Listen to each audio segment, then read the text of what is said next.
حسین نے لکھا ہے کہ جہاں اسم اعظم کی ساری دنیا تلاش کرتی رہی، آج 14 صدیوں سے زیادہ دنیا اسم اعظم کی تلاش کرتی رہی، وہ کون سا حرف ہے، وہ کون سا لفظ ہے، وہ کون سا بول ہے، قرآن پاک کی شکل میں یا اللہ کے نام کی شکل میں کون سا بول ایسا ہے جس کو پڑھتے ہی اللہ کی مدد فوراً پہنچتی ہے اور اللہ فوراً راضی ہو جاتا ہے اور اللہ کی مدد فوراً بندے کو ملتی ہے؟ وہ کون سا لفظ ہے، وہ کون سا حرف ہے؟ میں ان میں ایک لفظ یا لطیف بھی ہے، لفظ لطیف، اسم لطیف، اللطیف ہو یا لطیف ہو، ایک اس میں لفظ لطیف بھی ہے۔ اور اللہ پاک کے مبارک ناموں میں اس نام کی بہت طاقت ہے اور اس نام کی بہت تاثیر ہے، بہت طاقت ہے، بہت تاثیر ہے۔ اللہ پاک کے مبارک ناموں میں اس نام کا بہت کمال ہے، بہت زیادہ کمال، لطیف۔ اور باقاعدہ محدثین نے اس کی تعداد لکھی ہے 129 بار، اور یہاں تک لکھا ہے کہ آپ 129 بار کی تسبیح 129 بار پڑھیں، 129 بار 129 کی تسبیح بنائیں، اور اب پھر 129 کی تسبیح کو 129 تسبیحاں پڑھیں، یہاں تک اس کی تعداد لکھی ہے۔ شب جمعہ میں دیدار مصطفیٰ کی نیت کر کے پڑھیں، اس کے اور انوکھے فائدے، مسئلے حل، مشکلیں دور، پریشانیاں دور، الجھنیں ختم، مسائل حل، دکھ ختم، زندگی کی ناکامیاں ختم، پریشانیاں ختم۔ اس کے اور کمالات میں نے دیکھے ہیں، کھلنا شروع ہو جاتے ہیں۔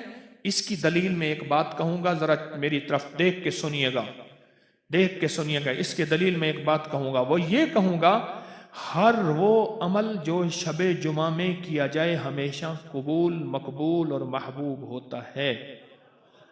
اس لیے محدثین نے لکھا ہے کہ کتنے دیوانے لوگ ہیں، یہ لفظ لکھا ہے، نادان لوگ ہیں جو شب قدر کی تلاش کرتے ہیں، ہر آنے والی شب جمعہ کے شب قدر کو ضائع کر بیٹھتے ہیں، سال کے بعد شب قدر کی تلاش کرتے ہیں۔ ضرور کرنی چاہیے، میں منع نہیں کرتا، حکم ہے تلاش کرو، حکم ہے تلاش کرو، پر ہر ہفتے شب جمعہ کے نام پہ جو شب قدر آتی ہے اس کو ضائع کر بیٹھتے ہیں، اس کی قدردانی نہیں کرتے، اس کو ضائع کر بیٹھتے ہیں، اس کی قدردانی نہیں کرتے۔ عجب نفل ہے، مختصر۔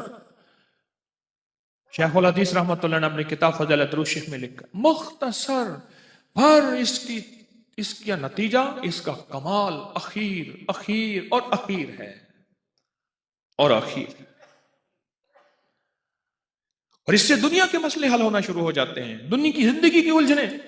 مجھے ایک چیز بتائیں، جس کو کائنات کا آخری جلوہ اللہ کے بعد دیدار مصطفیٰ نصیب ہو، جن نفل سے، ان نفل سے کائنات کے چھوٹے موٹے دنیا کے کام، یہ مسئلے حل ہو نہیں سکتے؟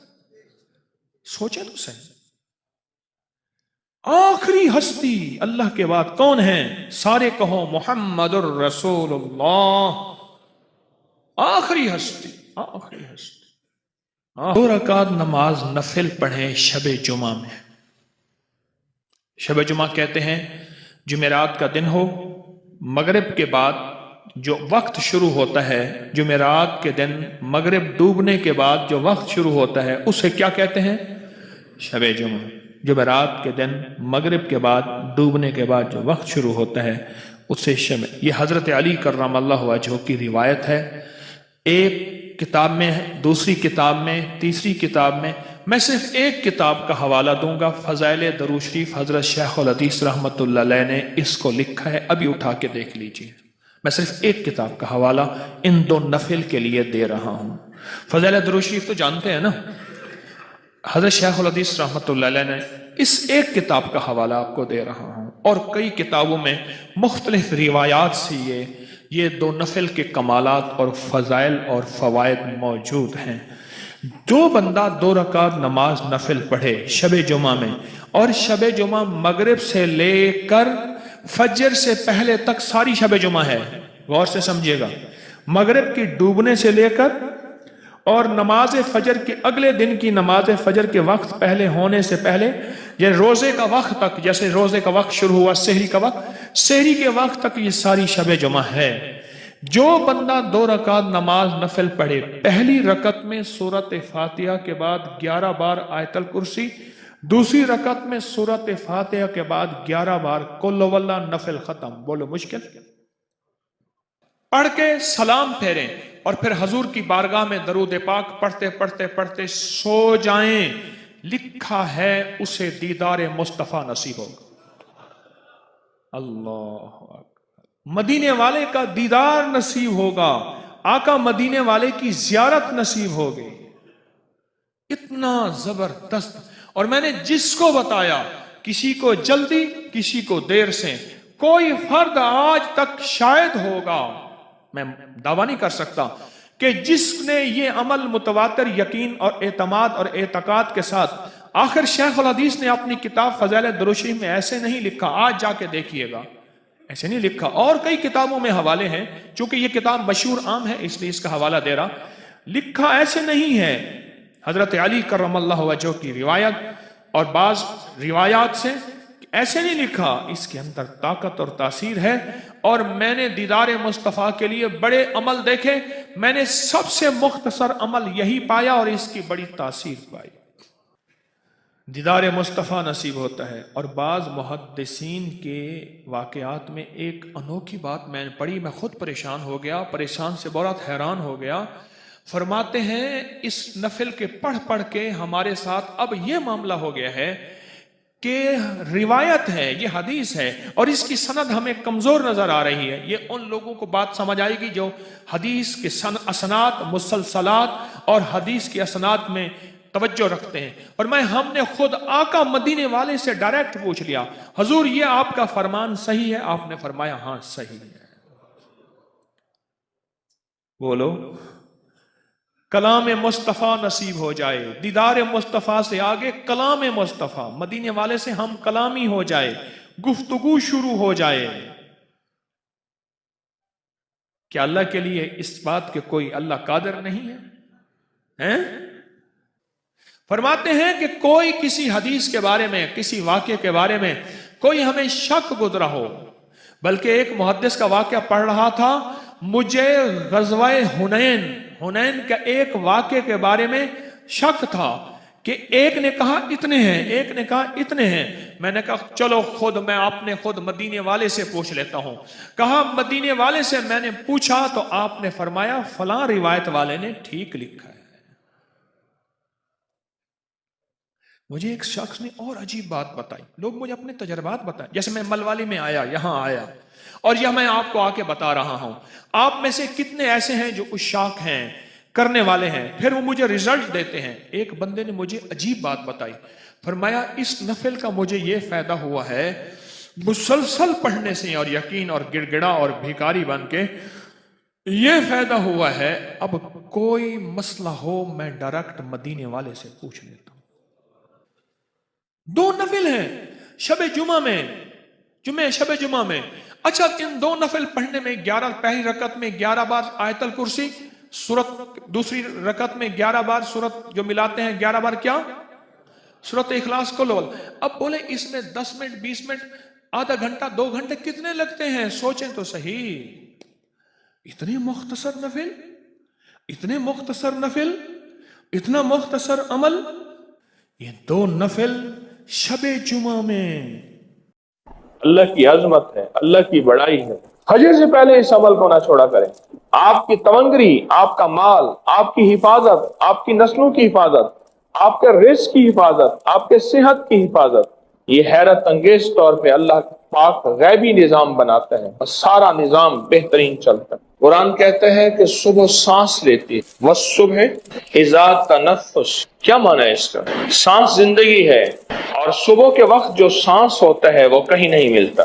ہمارے کراچی کے ایک دوست کہنے لگے میرے والد صاحب کو اچانک تکلیف ہوئی، ہسپتال لے جانے کے لیے میں باہر نکلا تو ایک ٹیکسی ملی، میں نے انہیں بٹھایا، بات چلی کہ وہ ٹیکسی ڈرائیور نہیں ہے، کراچی کا بہت بڑا مالدار آدمی ہے، اسے دل کے ڈاکٹروں نے بتایا ہے کہ اگر تو نے اپنا دل بچانا ہے، تو نے اپنا دل بچانا ہے، بس صبح تنفس، صبح کی سانسیں لے، صبح نماز فجر سے پہلے اور نماز فجر کا دوران، جیسے اس وقت ہم نے نماز پڑھی ہے، اول وقت میں نماز پڑھی ہے نا، اول وقت، اس وقت میں جو سانسیں ہیں وہ لے لے، تیرا دل بچ جائے گا، ورنہ تو زیادہ عرصہ زندہ نہیں رہے گا۔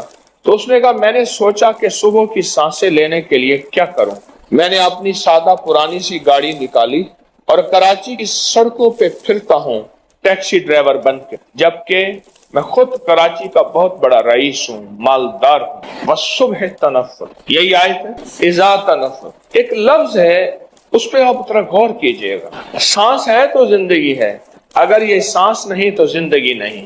کیا یہ سچ ہے؟ جسم ختم ہو جاتا ہے جب سانسیں نکل جاتی۔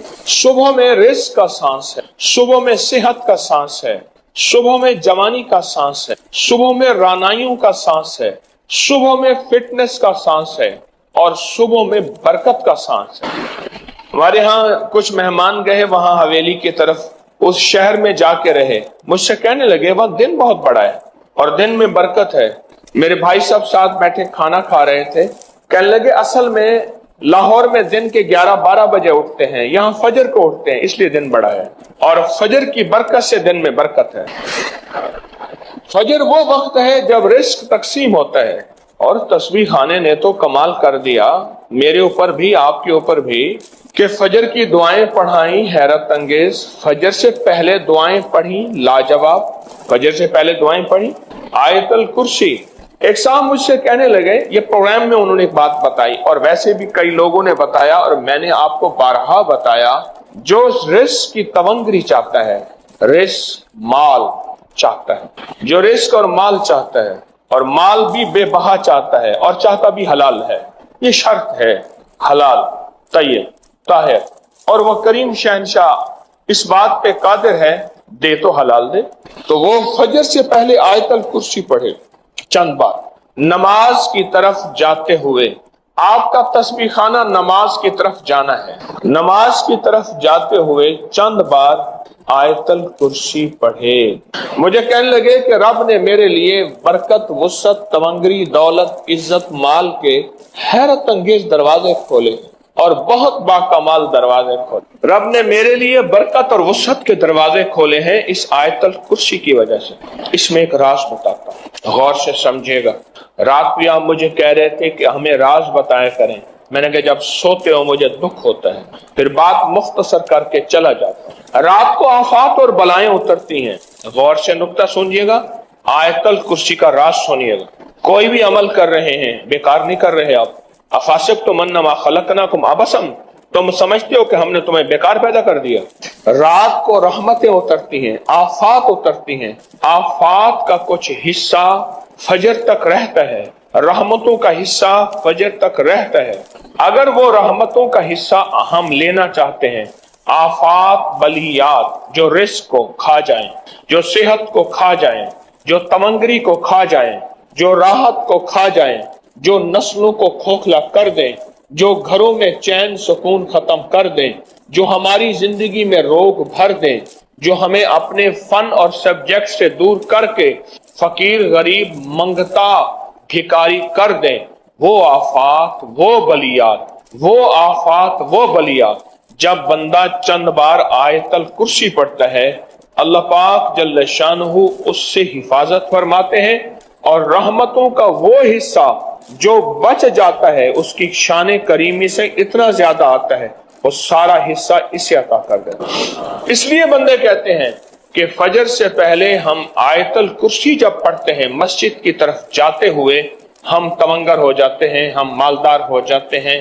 ہم سخی بن جاتے ہیں، ہمارے لیے رزق وسعت کے دروازے کھل جاتے ہیں، برکت اور عافیت کے دروازے کھل جاتے ہیں۔ اس لیے کہتے ہیں صبح ایک سانس لیتی ہے، اور سانس زندگی ہے،